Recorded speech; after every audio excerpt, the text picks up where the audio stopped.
Here we go on CW. Huge jump for the 7. That's why I took the bottom, Jamie. Yeah, exactly. Was able to launch out front.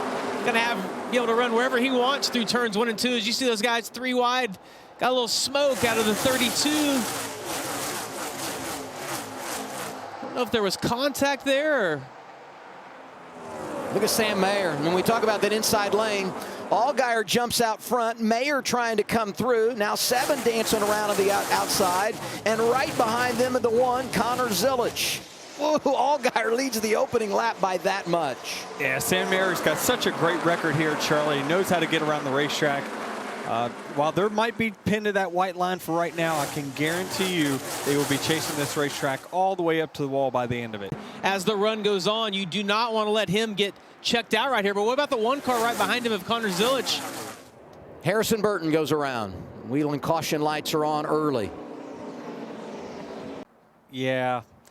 If he's asking if he wasn't clear, he clearly felt contact. That's right. So, you know, that's just, you know, we talked about what advice would you give young guys. One of the things that you're going to have when you don't have practice qualifying, you don't have an ability to feel your car out, know what the limits are, and it just seems like we all know rain is somewhat close. It's just you gotta find a way to just calm the emotions. Going green, drivers making their way to the Echo Park Automotive Restart Zone. At bottom getting that good launch. But Justin though. Yeah, as long as the 7 can stay there. The 7's in actually the preferred lane here in 1 and 2. The most gripped up lane, but Mayer takes that short distance and clears him. Yeah, Justin did a nice job giving him a little bit of room, you know, knowing that he might slide up the racetrack.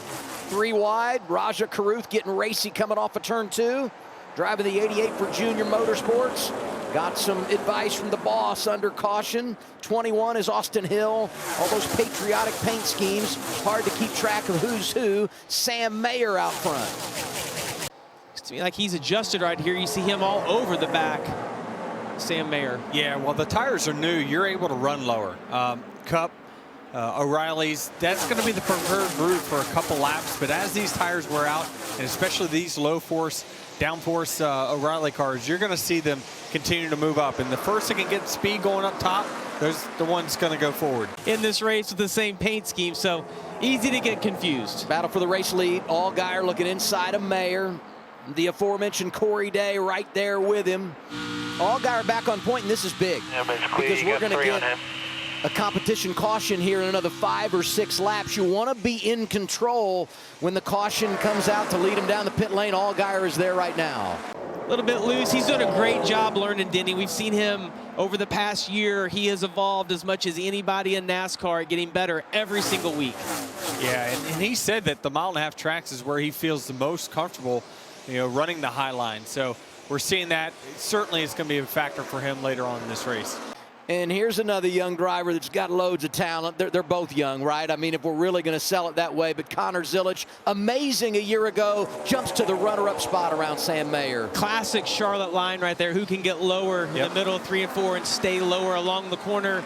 19 looks good, seeing this place for the first time. And the 9 of Ross Chastain. So many drivers without the benefit of qualifying had to start deeper in the field maybe than they would have if we had been able to qualify, but they're starting to make moves here as we work our way toward that competition caution. It's so impressive to me for someone like Brent Cruz, who's never been to here, Kansas, all these racetracks. You get no practice and you go out and they figure it out immediately. And I know that simulations come a long ways, but there's nothing like actually being in a car, being in dirty air. As you said, Denny, you drive your way up to the top 10. You get the competition caution, everything tightens up. You get that little reset to go back out and apply your knowledge. Yeah, and it looks like he's doing about running the bottom very, very effectively. And that's going to be key. If he can keep his car running the lap time, I mean, to drive in that deep and hold the line, especially in 3 and 4 here at Charlotte, extremely hard to do. So he's got a fast car. But Ross Chastain's up 9 as well, and I've watched him run the very top of 1 and 2. I've seen him on the very bottom of 3 and 4. He's been able to go really anywhere that he wants to on the racetrack and making a lot of ground up. We know the JRM cars are exceptional at every track, but 1.5 miles especially. And Ross having a great run here, able to put that car everywhere that he needs to. He's not looking to make optimum lap time. He's just looking to clear the 20. Not get passed costs. back. No. That's right. Junior Motorsports great early in the year. Chastain desperately wants to win in that 9 car. Been unable to do that. I know the relationship with JRM is good, and he wants to be one of those that gets them a checkered flag. They've done it so frequently the last year and a half. Here's the competition caution. Wheatland caution lights are on. And the longer I go, the freer end I get. I said I'm just too tight. Because of that handling condition, they'll go around and change 4 tires and add fuel. Don't see any chassis adjustments, maybe just an air pressure on the 1, Kim. For Corey Day, second from the top, he said got tight up high in 3 and 4. Bottom is good early. They won't make any big changes. For Justin Allgaier, he said tight landing both ends, small air pressure adjustment to those 4 fresh Goodyear tires. And then you see Ross Chastain there at the very bottom, tight to fire off. He said he did have a little bit of left front tire smoke, but the crew chief said it was not anything to worry about. Race off Progressive Pit Road. Allgaier hold serve. Zilisch, Day, Jones, Chastain. And we brought the cars down the pit lane, and for now, NASCAR is telling the drivers to stay in their cars, which is an optimistic portion of this, but we have seen more precipitation, and that's why we couldn't go back green here after that cycle of stops. At Charlotte, field is set for the Echo Park Restart Zone. Echo Park Automotive, where car buying is easier, better, and happier. Here we go to end stage 1. Zilisch does an awesome job right there, not spinning the tires too much. It looks like that bottom row, though, is hooked up. You see Corey Day giving Allgaier just a little bit of a shove. Outside lane, look at the change. Jesse Love getting with it out there. Allgaier top spot. Right in his hip pocket, Connor Zilisch. Side by side for third. Day gets it 3 wide in the middle as Cruz, as Chastain comes through in the 9. Cruz was moving around the back of that car, not very stable as he went across the bumps. And now the battle for the lead. Here comes Zilisch to the inside in the 1, trying to take it away from Allgaier. 7 wound up in the outside lane, 5 to go. Yeah, I watched Connor Zilisch there. We're always a little bit loose. He just was be able to paint the line a little bit better in 3 and 4, keep his car a little lower, and but the 7 car here just has got a little bit too much on that outside. You think about what he's done this year as the championship leader, just absolutely piling up the stage points, and here he is in position for the 7 is loose. But boy, that thing is dancing. Again. Hang on, Allgaier. Here comes Zilisch. Justin's car is terrible going through the bumps. You saw it bottoming out, sparks flying out the back. Is now Corey Day. He's going to use the momentum he has off turn 4, going to follow Zilisch through. Justin just fighting that car on the outside. Look at the run he's going to have on the exit of turn 2 right here. I tell you what, these cars are a lot looser than what they were to start the race. So those adjustments that all these teams made after that first pit stop, you're starting to see, could it be a slight over adjustment?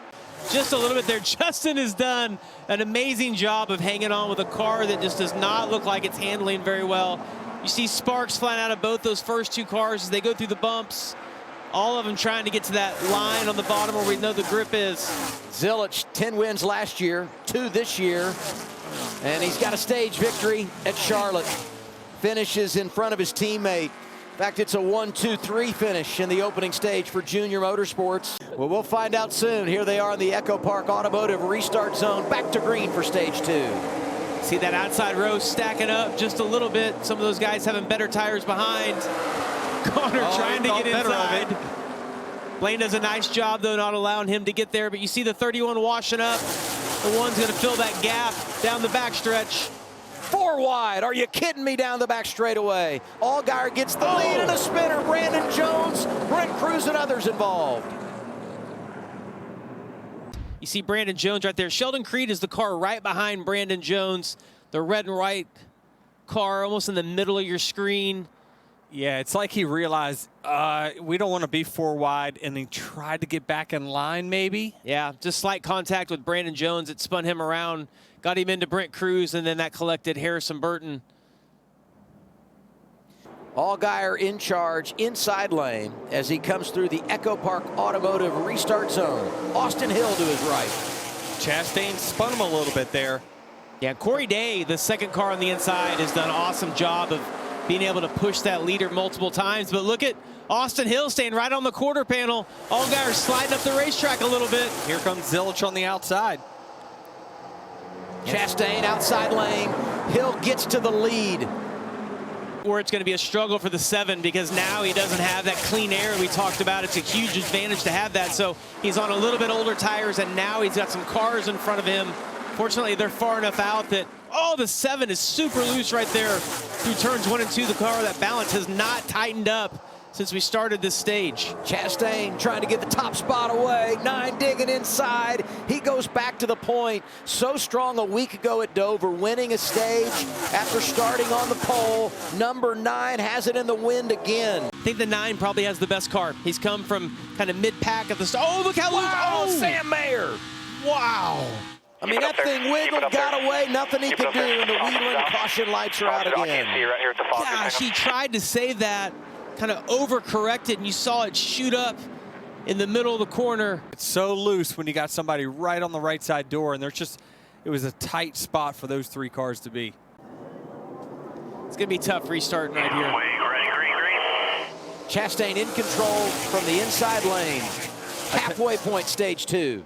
Restarts, he has been so strong, not just on the launches, but really just these first few laps. So I looked at the lap times. He ran the fastest lap of the race just on that last restart when he took the lead for these first few laps. 3 wide, though. Yeah, we talked about JRM cars and how fast they've been. What about the 2 RCR cars? You see Austin Hill, Jesse Love going for the lead. Austin Hill on the outside got the lead on the last restart. So RCR having a great night as well here.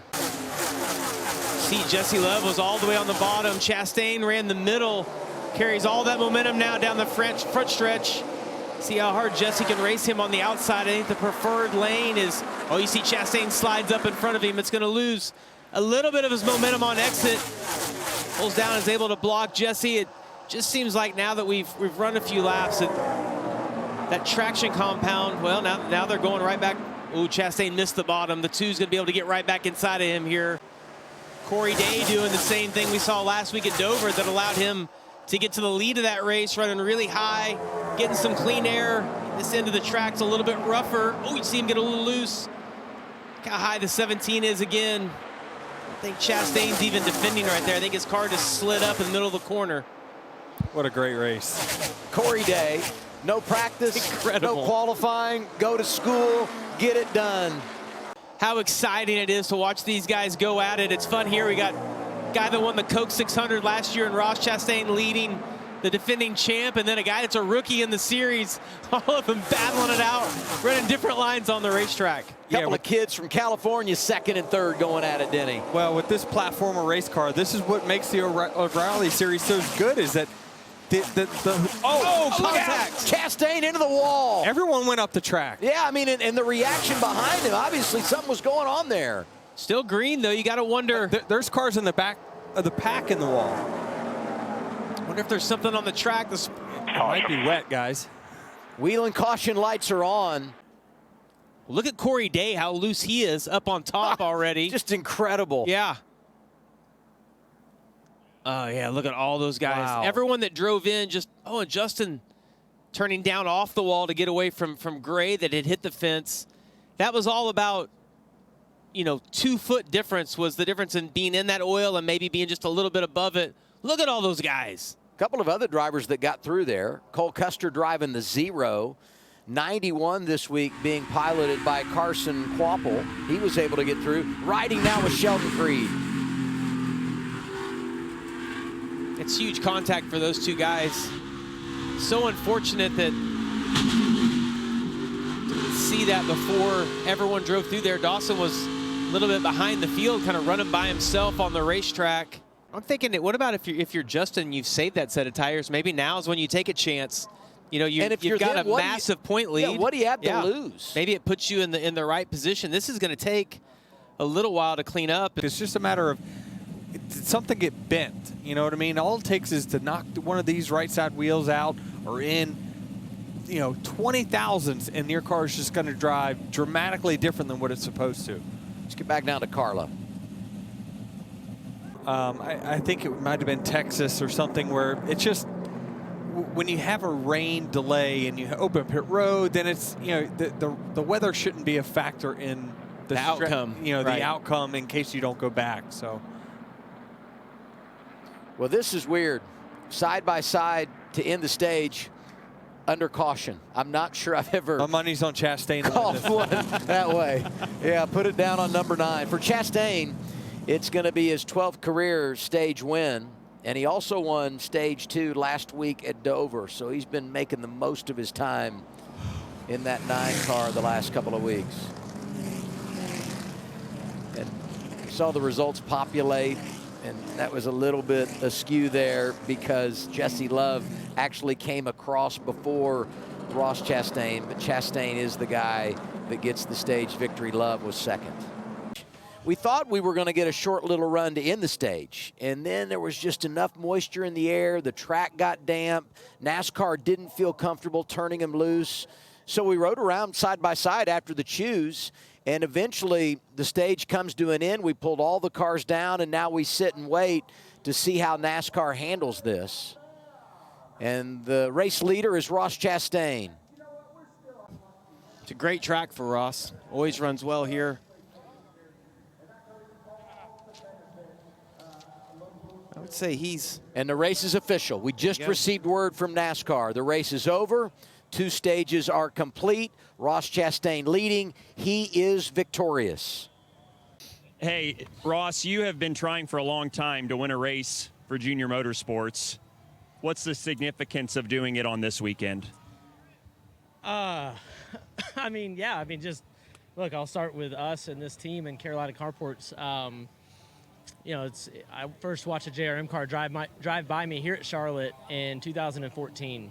I was on the apron in practice and one drove by, and I decided right then that I wanted to be in one. It took me until 2025 to get in one. So that's a testament to just continuing to work. And I've asked and couldn't raise the funds. I've asked, they were full. I had funds, like there wasn't room at the end. So for David Erickson to go to work and get me in this car through all of the relationships at JRM and through Chevrolet, you know, I did not think we would win one like this, driving into the fence in liquid. I have no idea what it was, but I drove off into one like normal, and there was something on the track. And my Meemaw's in town, and she'd be really upset with me if I said anything else bad. But I don't think that's acceptable at all. But you know, no matter how we win, I feel like we could have went and raced with them again at the end. And obviously, like you said, this weekend, just incredible to try to grasp losing Kyle. I just don't understand